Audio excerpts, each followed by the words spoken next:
If you pull back far enough on a map of the Atlantic world in 1718, you start to see something that most history books never bother to show you. The trade routes, not just the clean little arrows you see in a textbook, but the actual web of movement that connected West Africa to the Caribbean to the American colonies, the colonies to London, and London right back to the coast of Guinea. Thousands of ships crisscrossing the ocean in a pattern so dense it looked like a nervous system. Gold, sugar, tobacco, enslaved human beings, gunpowder, silk, rum, and information. All of it flowing along invisible highways of wind and current that sailors had memorized for generations. Now, zoom in. Zoom in past the empires, past the merchant fleets, past the naval squadrons. Zoom in on a single ship moving against the current of all that commerce. A French-built slave vessel, originally called La Concorde, now flying a flag that made grown men abandon their cargo without firing a single shot.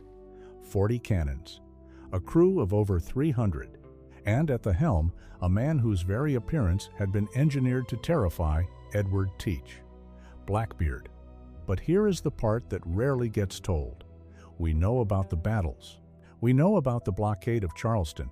We know about the lit fuses he supposedly wove into his beard to make himself look like a demon rising out of smoke. What we almost never hear about is what was inside his cabin, what he chose to keep close, what he considered valuable enough to store in the most protected space on the most dangerous ship in the Western Atlantic. And when you look at what was actually recovered from the wreck of the Queen Anne's Revenge, when you look at the inventory lists and the archaeological evidence and the objects that survived 3 centuries underwater, the picture that emerges is not the picture of a mindless brute. It is the picture of something far more interesting and far more unsettling for the version of history we were taught in school. To understand what Blackbeard kept in his cabin, you first have to understand what kind of ship the Queen Anne's Revenge actually was. And to understand the ship, you have to understand what it was before Blackbeard ever touched it. La Concorde was built in Nantes, France, around 1710. Nantes was not just any French port. It was the epicenter of the French slave trade. More enslaved Africans were transported through Nantes than through any other port in France. La Concorde was a frigate-class vessel, fast for its size, heavily armed for its era, and designed with a cargo hold that could be converted to carry human beings. In 1717, La Concorde was on its second slaving voyage. It had picked up approximately 516 captive Africans from the coast of what is now Benin and was heading across the Atlantic toward Martinique. Scurvy and dysentery had killed 16 sailors and the ship's surgeon during the crossing. By the time they reached the eastern Caribbean, La Concorde was limping. That is when Blackbeard found her. He was commanding 2 sloops at the time, smaller vessels with maybe 100 men between them. But when he saw La Concorde, he did not see a slave ship. He saw the most powerful vessel available in the Western Hemisphere that was not owned by a navy. He attacked, took the ship with minimal resistance because the crew was too sick to fight, and immediately began converting it into a warship. He added more cannons. He reinforced the gun deck. He renamed her Queen Anne's Revenge. And then he did something that tells you a lot about who he actually was. He kept the ship's books.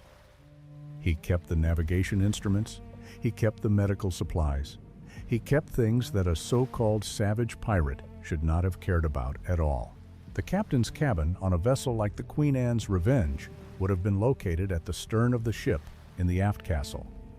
This was standard for vessels of that period. The stern was the most structurally stable part of the ship, the least affected by the pitching and rolling of the bow, and the farthest point from the chaos of the gun deck. It was also, not coincidentally, the point that was hardest for an enemy to board. The cabin itself would have been modest by land standards, but luxurious by the standards of the sea. A bunk built into the wall, a desk likely bolted to the deck, a chest or two for personal effects. windows at the stern that let in natural light, a rare commodity on a ship where most of the crew slept in near total darkness below deck. And in that cabin, the captain kept whatever he considered most important. Not in the hold, where it could be accessed by anyone. Not on the gun deck, where it could be damaged in a fight. In the cabin, under his eye, under his hand. What Blackbeard chose to keep in that space is what makes this story interesting. The first category of objects is navigation equipment, and this is where the conventional story of Blackbeard starts to fall apart. Blackbeard operated across an enormous geographic range. He raided ships from Honduras to Virginia. He moved through the Bahamas, the Carolinas, the coast of West Africa, and the open Atlantic. To do this, you did not just need courage and cannons. You needed mathematics. You needed astronomy. You needed charts. Among the items associated with Blackbeard's operations and recovered from the wreck site of the Queen Anne's Revenge are navigational dividers, fragments of what appear to be chart weights, and the remnants of instruments used for celestial navigation. These are not the tools of an illiterate thug. These are the tools of a man who could calculate latitude by measuring the angle of the sun at noon, who understood the relationship between time and longitude even before reliable marine chronometers existed, and who could read and interpret the hand-drawn charts that were among the most closely guarded secrets of the European maritime powers. Think about what that means. In 1718, an accurate sea chart was not something you could buy at a shop. Charts were produced by the Admiralty, by the Dutch East India Company, by the Spanish Casa de Contratación. They were classified documents. Possessing one without authorization was, in some jurisdictions, a crime punishable by death. Before we go any further, I need to stop for a second, because what I've been showing you in these videos only scratches the surface. And I realized at some point that the full picture, the actual pirate code, word for word, the real punishment records, the exact treasure division shares, the ports that secretly funded them, it doesn't fit in a video. I put it all into one document, the Black Flag Codex. It's linked below, and the QR code is on your screen. Now, let's keep going. The fact that Blackbeard could navigate the way he did means he either had access to these charts through legitimate channels at some point in his career, or he captured them and knew how to use them. Either way, it tells you something about his education that the popular image completely ignores. There is also the question of his logs. Every ship kept a log because it was the only reliable record of where you had been, what currents you had encountered, and what depths you had sounded. If Blackbeard kept a log, it would have been in his cabin, one of his most valuable possessions, containing information that the British and Spanish navies would have paid a fortune to obtain. No log has ever been recovered. The second category is medical equipment, and this is where the story gets genuinely strange. Among the artifacts recovered from the Queen Anne's Revenge wreck site, archaeologists found a urethral syringe.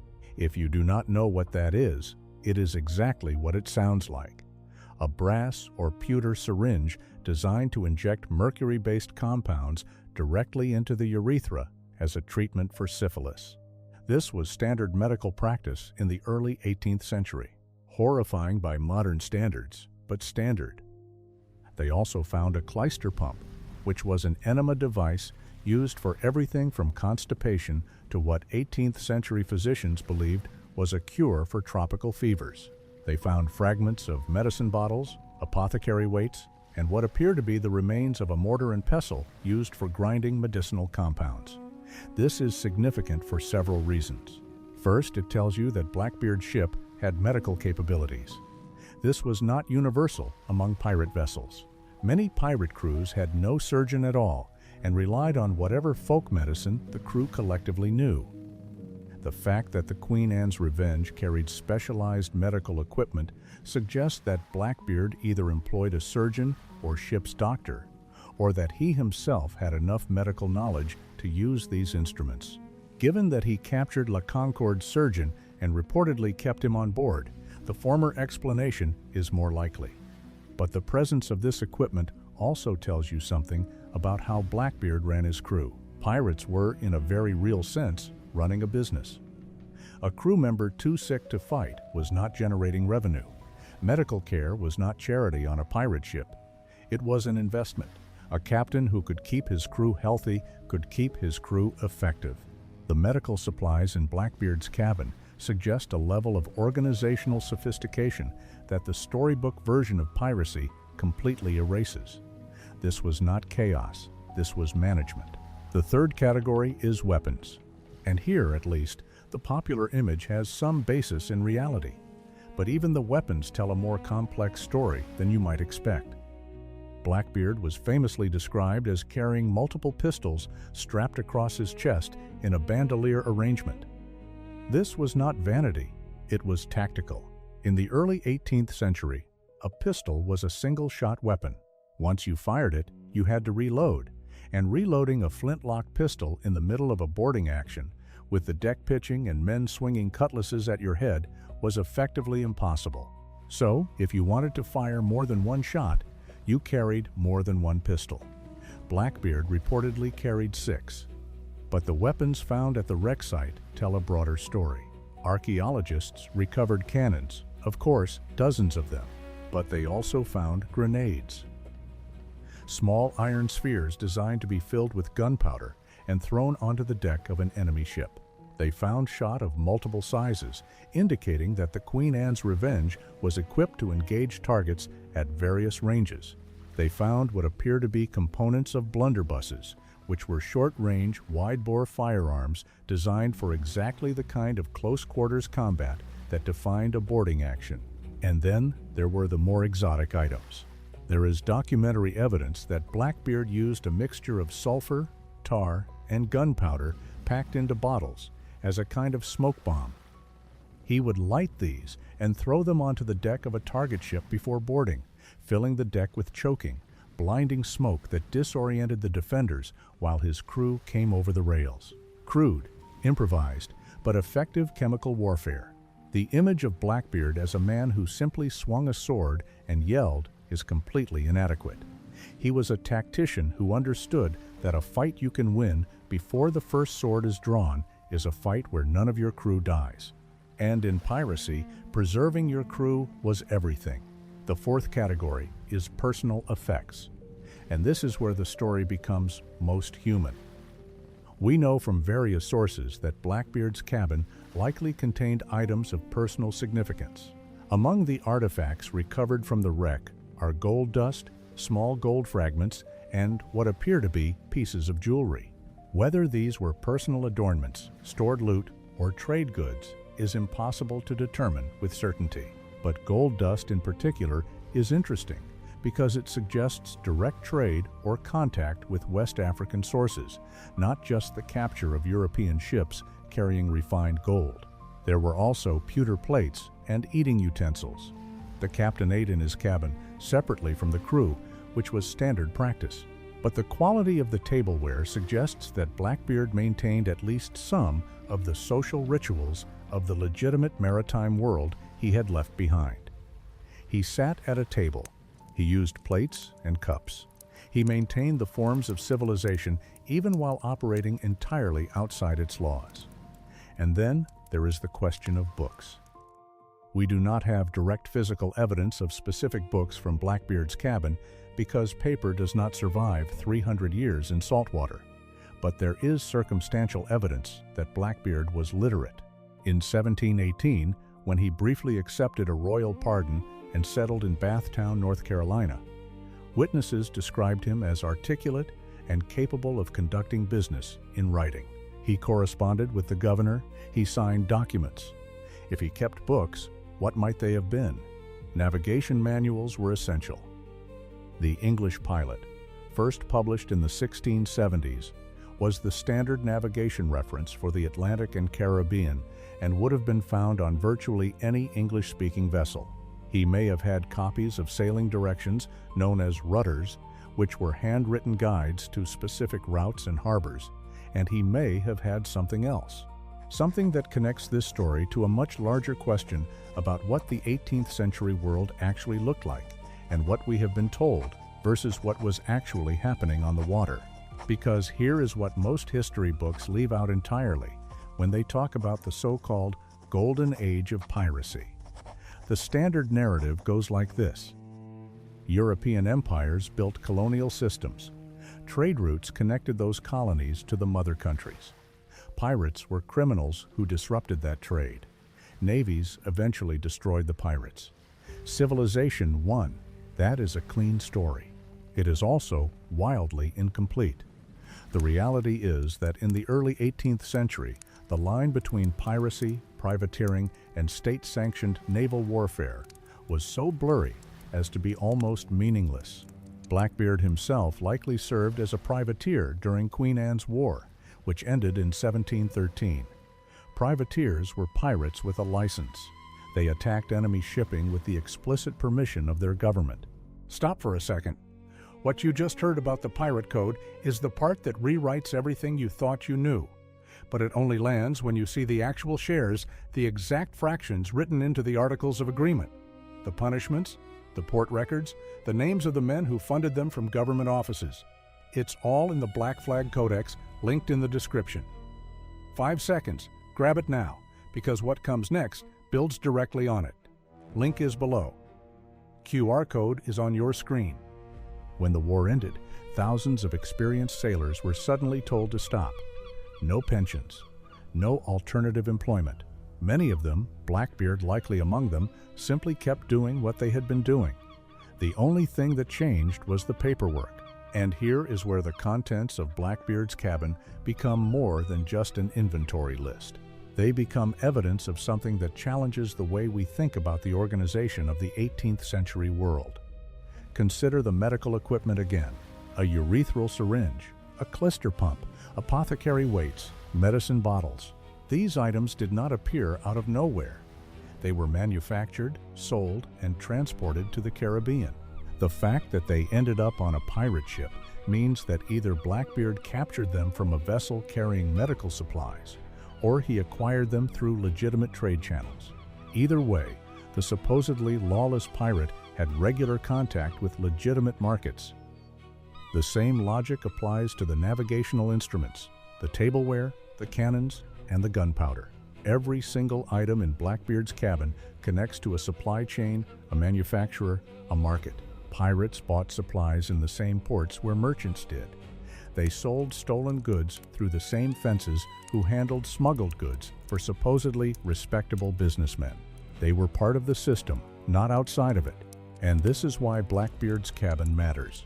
Not because it contained treasure, which it probably did not in any significant quantity, but because it contained the tools and supplies of a functioning maritime operation that was deeply integrated into the commercial networks of the Atlantic world, a world that our textbooks describe as orderly and hierarchical, but that was, in reality, chaotic, interconnected, and far more fluid than anyone in London or Madrid wanted to admit.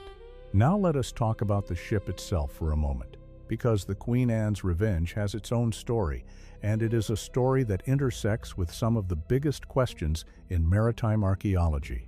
The wreck was discovered in 1996 near Beaufort Inlet, North Carolina. The identification was based on the location, which matched historical accounts of where Blackbeard ran the ship aground in June 1718, and on the physical characteristics of the wreck. The excavation has been ongoing for decades. As of the most recent reports, more than 400,000 artifacts have been recovered. 400,000 from a single ship. The Titanic has yielded roughly 5,500 artifacts. The Mary Rose, about 19,000. The Queen Anne's Revenge has produced more than 20 times what the Mary Rose yielded, and the excavation is still not finished. Among those 400,000 artifacts are things you would expect. Cannonballs, anchors, pieces of the hull.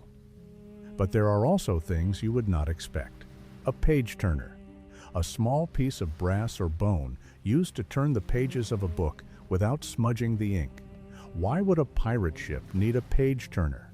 Because someone on that ship was reading carefully enough to need a tool to protect the pages.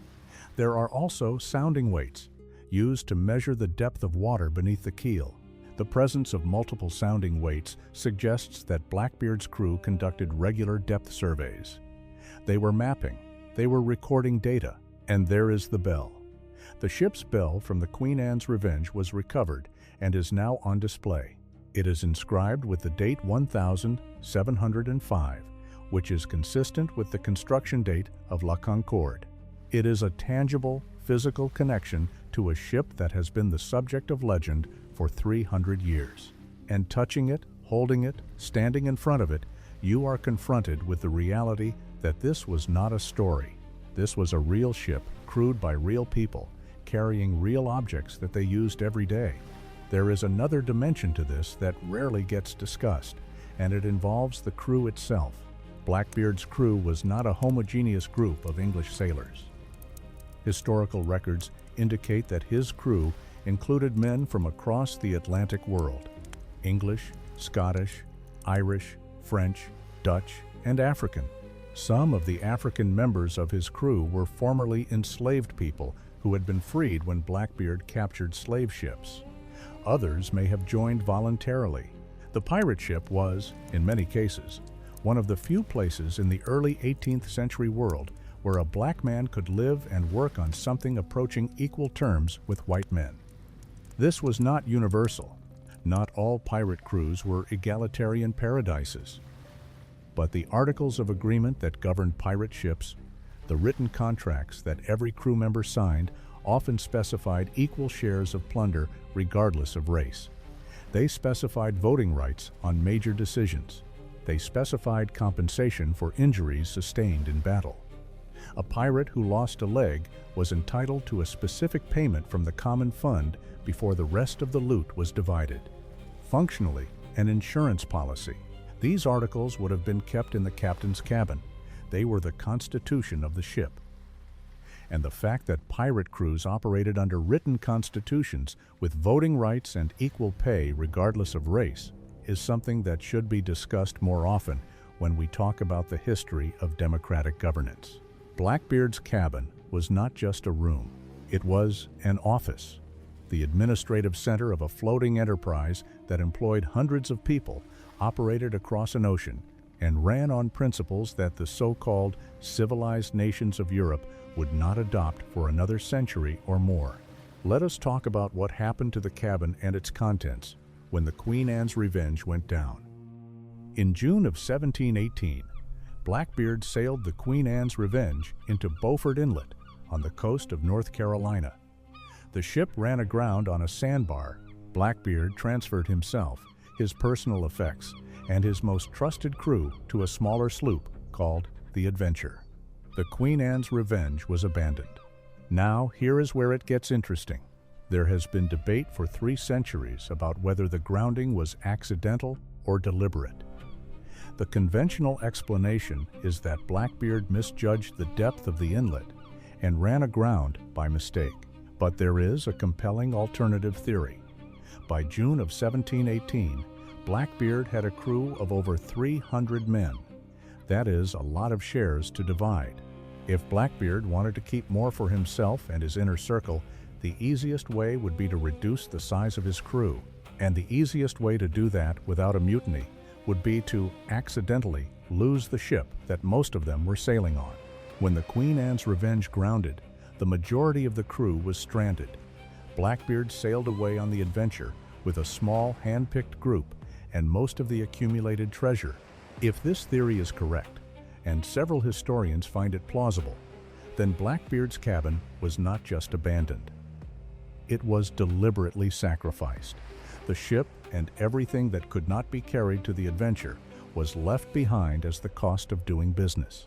And whatever was in that cabin that Blackbeard did not take with him, whatever he left behind, was not valuable enough to justify the risk of recovering it. Which raises the question, what did he take? What was in that cabin that was important enough to carry off a sinking ship and onto a smaller vessel? The answer, almost certainly, is cash, portable valuables, his personal weapons, and his charts and navigation documents. The things you could carry, and the things you could not replace. The medical equipment, the heavier instruments, the ship's bell, the cannons, those were left behind. And those are what we found 300 years later. The wreck site itself has revealed something else that connects to a larger pattern of historical suppression, or at least historical selectivity. When the Queen Anne's Revenge was excavated, archaeologists found evidence of the ship's previous life as a slave ship. Shackles, restraints, the physical hardware of human bondage, embedded in the same structure that Blackbeard later used as his flagship. The ship that became the most feared vessel in the Atlantic was built for the slave trade. The man who turned it into a pirate ship did not erase that history. He just repurposed the vessel. And this is something that the archaeological record forces us to confront. You can write a sanitized history. You can leave out the parts that are uncomfortable, but the physical objects do not lie. The shackles are real. The medical instruments are real. The navigational tools are real. And taken together, they paint a picture of a world that was far more complicated and far more brutal than any single narrative can capture. There is one more aspect of Blackbeard's cabin that deserves attention, and it is the one that is hardest to pin down with physical evidence. It is the question of what he knew. Blackbeard operated in an information environment that is hard for modern people to understand. There was no telegraph, no radio, no internet. Information traveled at the speed of a ship, and yet Blackbeard consistently demonstrated an awareness of political and military developments that should have been difficult for a pirate operating in the Caribbean and the American coast to obtain. He knew about the political situation in the North Carolina colony. He knew that Governor Charles Eden was corrupt and could be bought. He knew about the movements of Royal Navy vessels and which merchant convoys were worth targeting. He knew about the Act of Grace, the royal pardon being offered to pirates, and he used it strategically, accepting the pardon when it suited him and returning to piracy when it did not. This level of intelligence implies a network: tavern keepers in port towns, corrupt officials, merchants who did business with pirates on the side. This network would have been managed, at least in part, from the captain's cabin. The cabin was not just a bedroom and an office. It was a nerve center, the command post of an operation that spanned thousands of miles. And the fact that this operation functioned as well as it did, against the combined naval power of the British Empire, tells you that whatever was in that cabin, whatever tools and intelligence Blackbeard had at his disposal, it was sufficient to run a military and commercial enterprise that the most powerful navy in the world could not shut down for years. Blackbeard died on the 22nd of November 1718 in a battle with Lieutenant Robert Maynard of the Royal Navy at Ocracoke Inlet, North Carolina. He was shot 5 times and cut approximately 20 times before he fell. His head was hung from the bowsprit of Maynard's sloop. What happened to the contents of his cabin on the Adventure is largely unknown. Maynard would have seized everything of value. Most of it has been lost to history. But the cabin of the Queen Anne's Revenge, abandoned 5 months earlier and slowly sinking into the sands of Beaufort Inlet, preserved what the living world destroyed. The salt water and sediment that consumed the wooden structure also protected the metal, glass, and ceramic objects inside it. The very forces that destroyed the ship preserved its contents. And now, 300 years later, those contents are being pulled from the water piece by piece, cleaned, cataloged, and studied. Each object is a data point. Each artifact is a sentence in a story that was never written down. And taken together, they tell us that the most feared pirate in the Atlantic was not a monster.